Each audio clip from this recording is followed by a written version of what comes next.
Chairs No Waiting, episode number 598. Behind the Scenes with Danny Vinson. Two Chairs No Waiting is brought to you each week by the folks over at WeaversDepartmentStore.com. Drop by over at Weavers and pick up some of the Mayberry's finest country bacon. Oh, it's good. You can get it right now. If you buy 2 packs, you'll save $4. Head over to Weavers and check that out.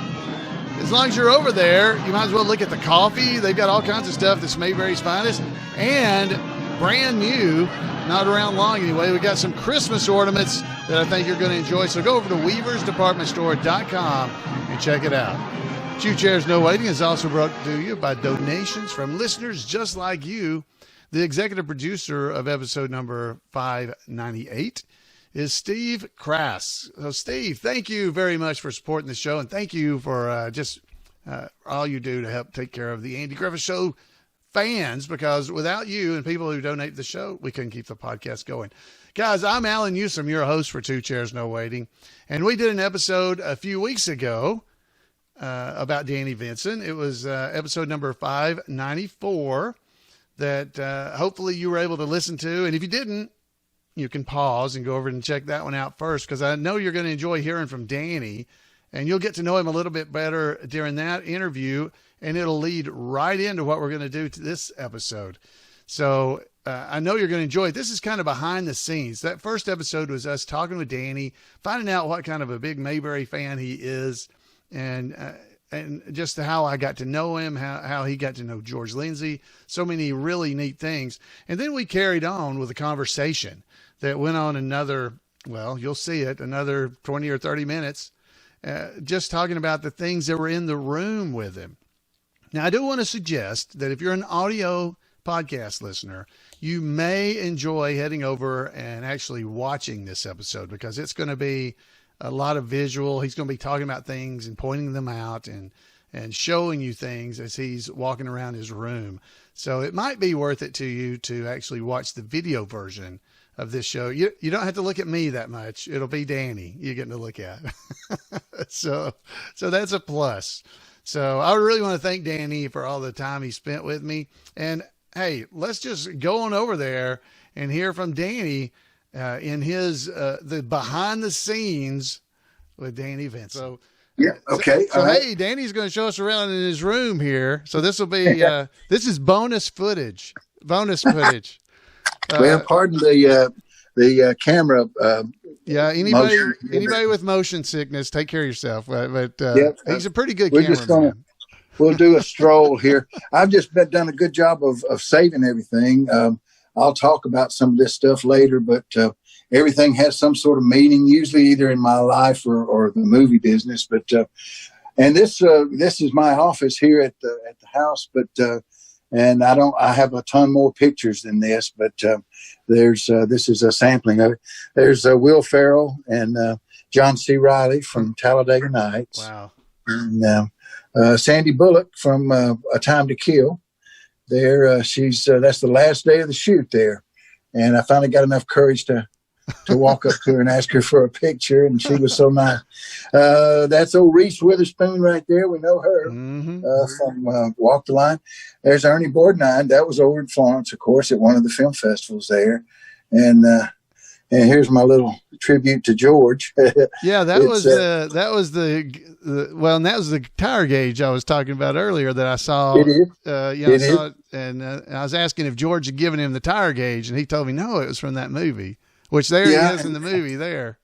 And there's the movie. There's a shot from that movie there. So there's the tire gauge. But yeah, he appreciated that. And I did too.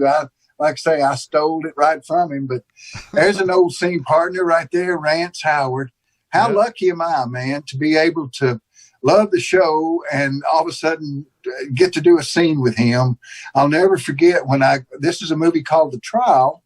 And, oh, you were in a movie with him. I didn't realize you were in a movie with him. Oh, yeah. I got to do a scene with him.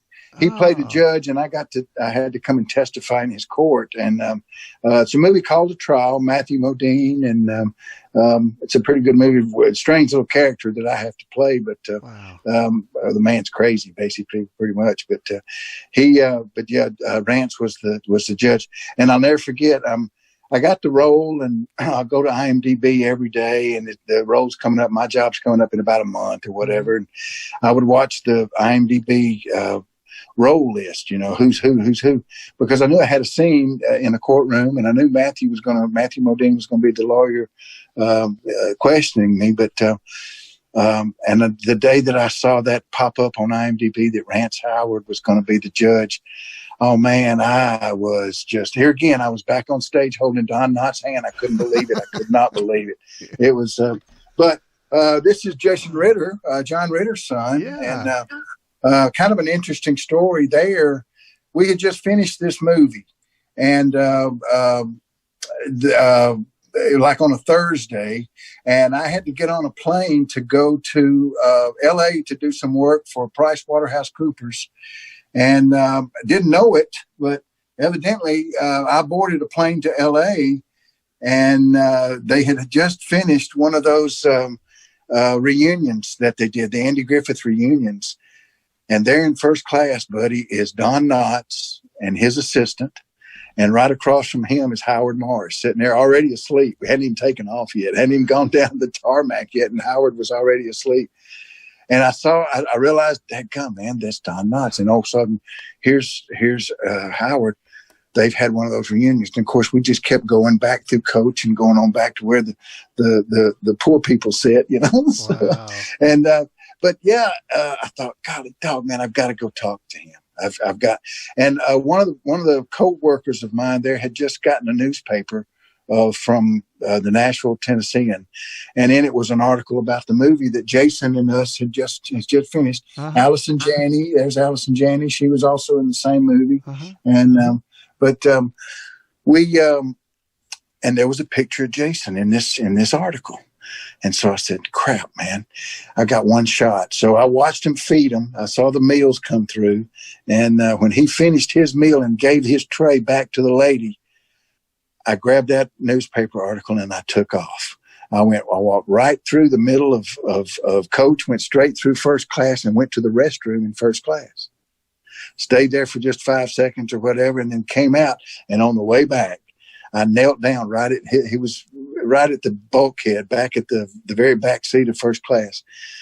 And I said, Mr. Knotts, I'm Danny Vinson. I'm an actor from Nashville, and I just finished a movie with Jason Ritter.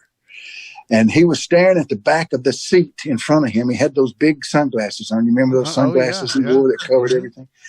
And he never moved his head. I'm Danny Vinson. I'm an actor. I'm from Nashville. I just finished a movie with Jason Ritter. Oh, really? He just opened up. When I said Jason, that did it. That was the key. And I said, did you ever get to meet Jason? He said, oh, John would ride him on his shoulders. And yes, he was talking. I thought, wow, this is great. I said, well, we have our wrap party for the movie next Thursday. Is there anything you'd like for me to tell him? And he said, have him call me. Yes, have him get in touch with me. And I thought, boom, man, here comes a business card from Don Knotts. I'm about to get Don Knotts' phone number. and Alan, nothing. Not a thing. Have him call me he knows how to find me, And I thought, okay, well, that's a good enough. And I got up. I politely got up and moved because I figured I'm fixing to get busted. Somebody's going to get mad at me. Wow. And so at the rap movie, I told Jason, and he said, well, crap, I don't know. Maybe Mom will know his number or something. But and I bumped into him later, and he told me, he said, yeah, I got in touch with Don Knotts. I got in touch with him. That worked out. But he saw him at the TV Land Awards. John was there, and Jason was there. Not John, but Jason was there, and Don was there, and that's where they met up. But let's see some more pictures. Here's a great story. Yeah, Vanna White. There you go. She produced some of the movies that you're in. Is that right? Yeah, she exec produced and still does. I've done a couple with her, short films, little festival films, and very successful, award-winning stuff. Man, I've been very lucky on that too. But here's the last autograph I ever got from George. This was actually his, bless his heart, this was his last film festival too. They made these up specially for a few of us, and the advisory board got one. Michael Rucker, who is here, And there's, bless his heart, look at there. There's Goober's autographs there. And Ernie Bourdon came, and that was such a blessing for George's last one to at least have Ernie there too, And that's right. Crap, we lost George 2 months later. We lost Ernie 2 months after that. Mm-hmm. And then we lost Andy, man, like a month after that. It was like, whoa, slow down. This is not right. But here's all my, this is 65 of my scripts. Wow. It's, there's 80 something, and there's a few, of course, in the attic there. But this is my little office that I have, and it's all this little bric-a-brac stuff here is watches and stuff I've worn in movies. Here's a watch I wore in Talladega Nights, and I wore this one in ABC's series, one year series, Real Quick In and Out, Astronaut Wives Club, and I wore that in the campaign with Will Ferrell. I've worked with Will 3 times. Wow. But, it's a crew gift from Walking Dead. It's a coffee cup with all the caricatures on it. Mickey's here because that was my first movie, Tom and Huck, filmed over there in Mooresville, right outside of Huntsville. Mm-hmm. And this is the leather pouch that I carried as a newspaper reporter in George Clooney's the Leatherheads. I tricked him, Alan. I played a Duluth, Minnesota reporter, and I pulled that off. Don't ask me how. But here's the sheriff's badge, man, from 5 Mile Cave. 5 Mile Cave, yeah, that's pretty good. That's pretty good. But no, it's here's me on a can of dog food for a Tractor Supply Company. That's pretty good. That's an old. My brother and I went into the tractors. We went into the Tractor Supply Company there in Huntsville, and there were 50-pound bags of dog food with me on it, sitting there. Just they were everywhere, and wore a blue flannel shirt, kind of similar to what I've got there on the deal. Randy did too. He wore the same thing. Okay, he would hide behind the aisle behind, and I'd wait for a salesman to come up, and we'd stand in front of the dog food, and I'd say, what about this dog food here? Is that pretty good? Is that pretty good dog food? And he'd go, yeah, that's our top brands. I said, what kind of dog is that? And he said, that's a and he'd give it the old double take, and I'd say, okay, man, I appreciate it. And I walk off, and that was Randy's cue to walk around. Oh, he walked around. And y'all looked enough alike. While the guy was still standing there dumbfounded and say, hey, is this pretty good dog food, right? Oh, that is so great. He could still see me walking off, and the guy probably, but no, he was. That's funny. Thank goodness he was good about it. He asked us if we could do the same thing to his manager, and we awesome. We just did the same shtick, the whole thing. So did y'all do that to people every once in a while for fun? I mean, well, you had to do that. When you was we don't get very many chances, but you'd have to do it when you was off somewhere, because you couldn't do it around home because they'd know you, right? Yeah. A lot of people knew it, and they knew we were twins. If you don't know that we're twins, or I've got a twin brother, it probably freaked you out a little bit. Well, it happened to me. They had an open house at work a while back, and I went, and I was at the bottom of the staircase, and the door, I opened the door for somebody coming out of the staircase, and this girl I know came walking out. And she came walking out, and then she came walking out again. It was her twin sister. I didn't know she had a twin sister, and that was the weirdest feeling for me. It was like, it kind of puts you in the twilight zone for about 2 or 3 seconds. Yeah, I was like, oh, because I didn't know she had a sister. I didn't know. And so, well, what's fascinating, even though I'm a twin and know what all that is about growing up with one or whatever, whenever I see a twin, I'm still fascinated like you are. Wow. Because there's 2 people that look just alike. It's been every day for me. I, had a mirror to play with my whole life. It was, and I think that's one reason I enjoy acting. I believe Hey, that's a question I didn't ask you. Which one of your movies? I mean, I know you like them all, and I'm not trying to diss any of them. But was there any particular movie that you really are really proud of? It was your favorite, or well, role, maybe the role or something. Yeah. Yeah. You've got the so most many, excitement I had was I had to handle snakes on. I remember that one. I remember you telling that story. The campaign with Will Ferrell. I think every time he needs a redneck, he calls me, man. But anyway, I did it, and he did it too. We had to both handle him. But yeah, I got bit twice, and wasn't supposed to. And yeah, that was. I kept thinking, well, Warner Brothers is not going to put me in a bad spot. I'm not. I'm okay. I'm okay. It's no. They were non-poisonous, but they had teeth, and one little water snake wasn't. I had to have 6, 3 in each hand, and I played a snake handling preacher in a church and church scene, and I had to hand 2 of them off to him, to Farrell. And I'll never forget when I got bit that first time, man. They told us in a little safety meeting before, if you get bit, we got to shut it down. We got to wipe you off. We got to clean you up because they're filthy, you know.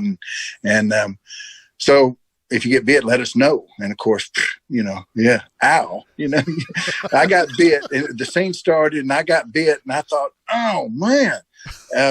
And I told my handler, Randy, the guy, I'll never forget his name. Randy's his name. He was right in front of me. I said, man, I think I just got bit. He said, which hand? I said, this one. He said, drop them. And I said, on the floor? He said, yeah, drop them. And I just dropped those snakes, man, 6 snakes on the ground, and held that hand up and found my key light. And sure enough, man, right in the palm of my left hand, 2 little bites and blood slipping down, just as stereotypical as you could be. And I remember looking around, and Farrell is standing right behind me. His character is right here, because I turn around and hand him 2 of them. And Will is about, I guess he's about like that. And I'll never forget when I turned around, I had that hand up in the light. I turned around and looked, and he turned around to Jason Sudeikis, who's in the scene too, and says, real deal. Because he knew I was fixing to hand him 2 of these sun guns that just bit me, man. You know? But no, and then the second time, it was the same snake. The same snake was just not loving the movie bit. Yeah, he wasn't happy. Yeah, unhappy snake. But he bit me right in the cuticle of my little finger on the same hand, and that hurt. That hurt like crap, man. He bit me, and they've got some poundage in their jaws, and you know you've been bitten, you know. But it's I remember I walked up to Farrell, and I said, man, the little sucker bit me again, man. Showed him, and he started calling everybody. I said, no, don't worry about it. I got a tissue. I'll just keep the blood off the wardrobe. And Jason Sudeikis said, you don't have faith in God.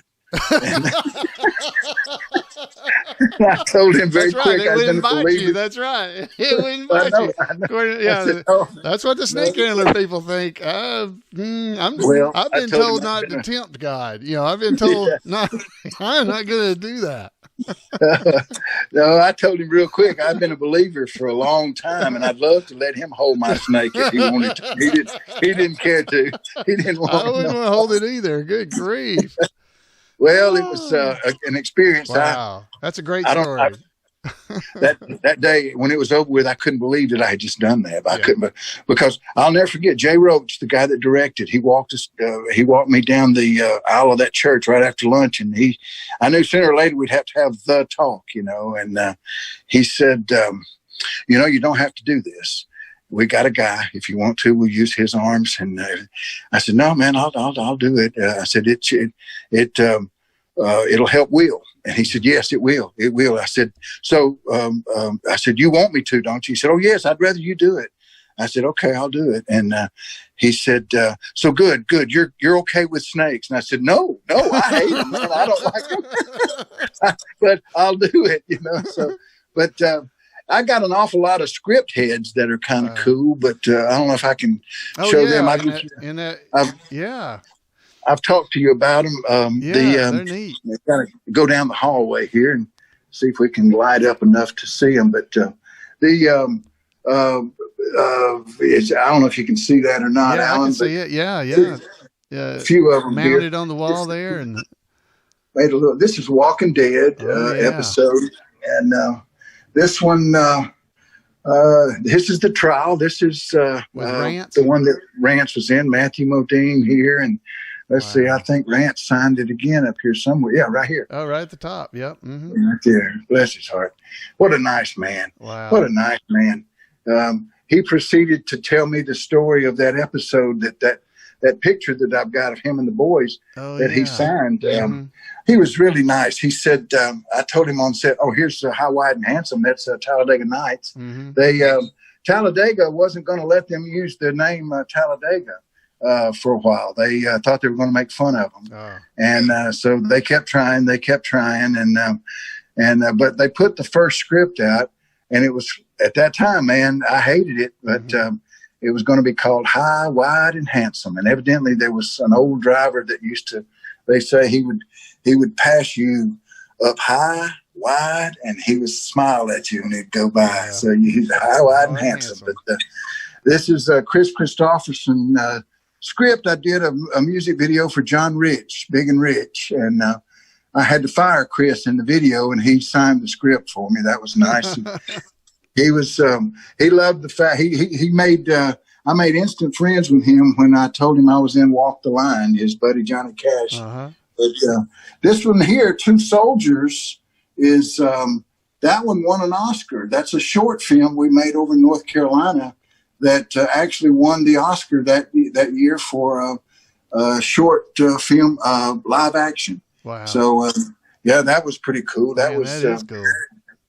But just I save everything, thank goodness. But it's we'll go back in the old office here. The including a lot of baseball caps, as you can see.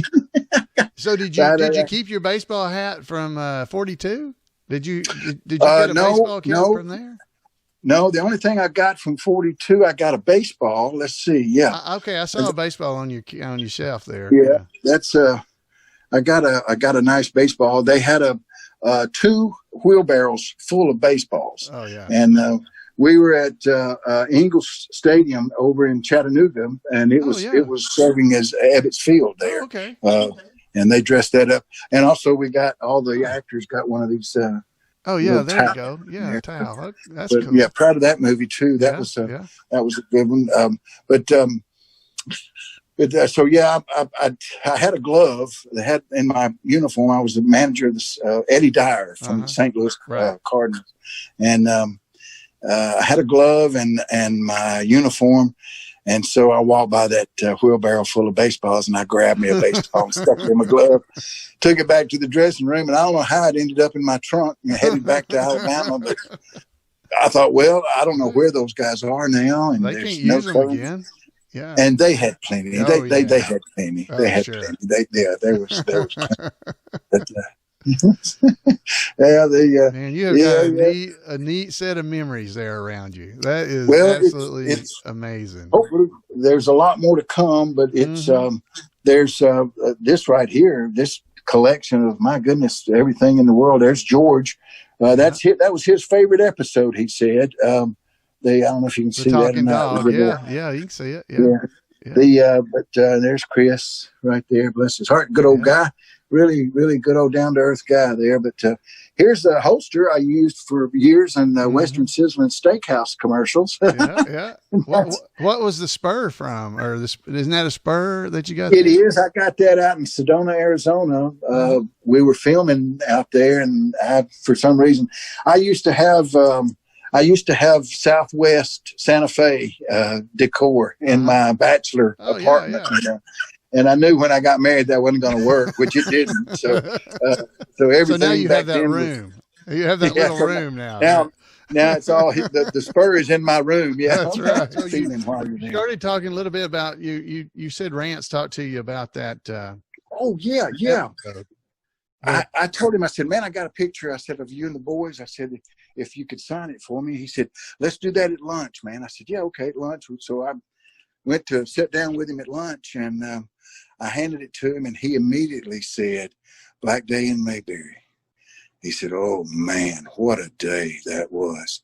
And he proceeded to tell me the story that you have verified as well of hearing about the gentleman on set that day that played one of the T-men that bless his heart too. He had a nervous breakdown right there on the set. And I remember Rants saying, and he said they took the scene. He said cut, and the man proceeded to have a nervous breakdown, and I mean a big one, Danny. And Ronnie saw it. Yeah. I thought it was cool how he said Ronnie still, and Ronnie saw it, and he didn't like that at all, man. Well, he said they panicked. He said the guy was done. He was wrapped for the day, obviously. And evidently, man, they were on such a tight schedule that they could not go back and reshoot that scene of Opie crossed in front, went to Barney, and you can see on that one the gentleman that had the mishap, they quickly, somebody said, well, let's get Rants and get him one of Andy's suits, and he told me the whole thing, man. It was great. He said, we got in there. He said, I was learning lines in makeup, and it wasn't a many, so it was good. And but he had several lines. He had to come in. Andy finally came in. He talked to him, and we'll wait. And he had that a couple of times when Barney was trying to wiggle it out of him. But oh man, what a show! What a show! Golly dog. It's everybody's, since that show has come out, has been trying to duplicate it, and you just can't do it. It's magical. How else could we how could we watch these shows hundreds of times and still talk about them just make you laugh, man? Just make you.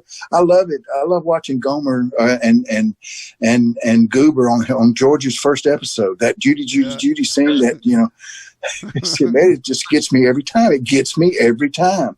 And George's timing.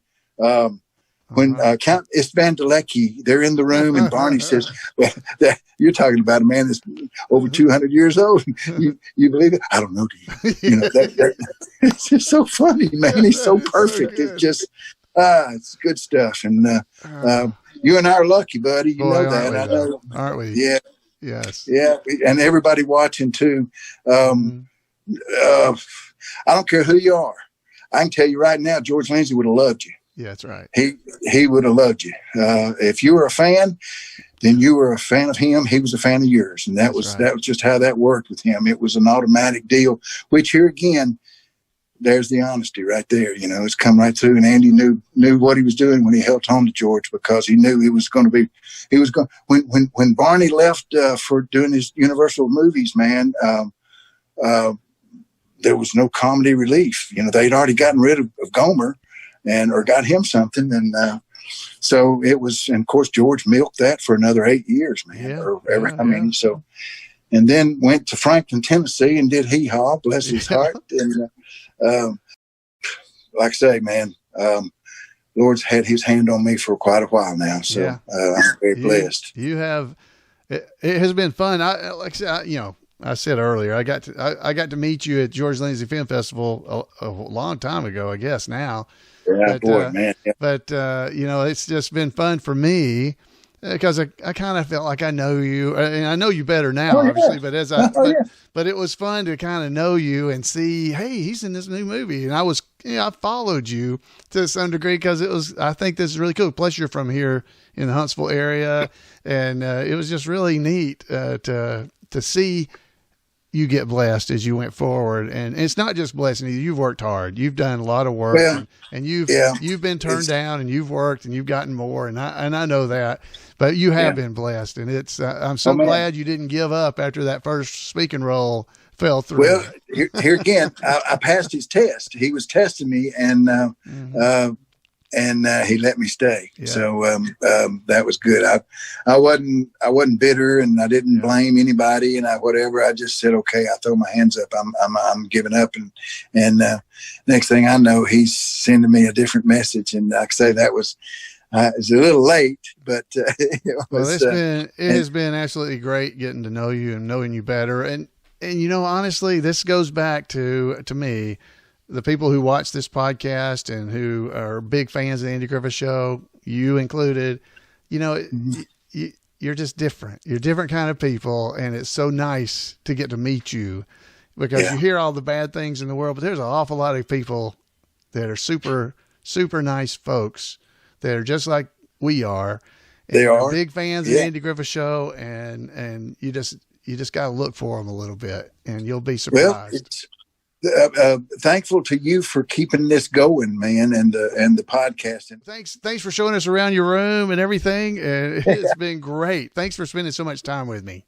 I've got some milk in the refrigerator that I didn't show you. Let me go in there thank you, buddy. Thank you. Hey, I love you. Tell Jan I said hey. Hey, thank you, Danny. I really do appreciate it. All right. All right, buddy. All right. See you. Wow. So you can see what a great time I had just getting to spend time with Danny. And I know you did too, just watching through that episode and seeing all the, wow, what cool stuff he has and great stories. And I just really can't thank him enough for all the time he spent recording and showing us around his room. So I really hope you enjoyed that. I would love to hear from you, as I know Danny would. He would love to be able to hear from you about what you thought about him showing you around his room and all the other things. You can give me a call at 888-684-8415, or you can just email me at floyd@imayberry.com. If you can't remember those things, head to twochairsnowaiting.com, the website, which hopefully you've been to before, and all the information is there about how to get in contact. I would love to hear from you. Just like Danny, you're a big fan, I'm a big fan, and it's great to get to talk to you. I enjoy it. So folks, have a great Mayberry week, and we'll see you next time right here on Two Chairs.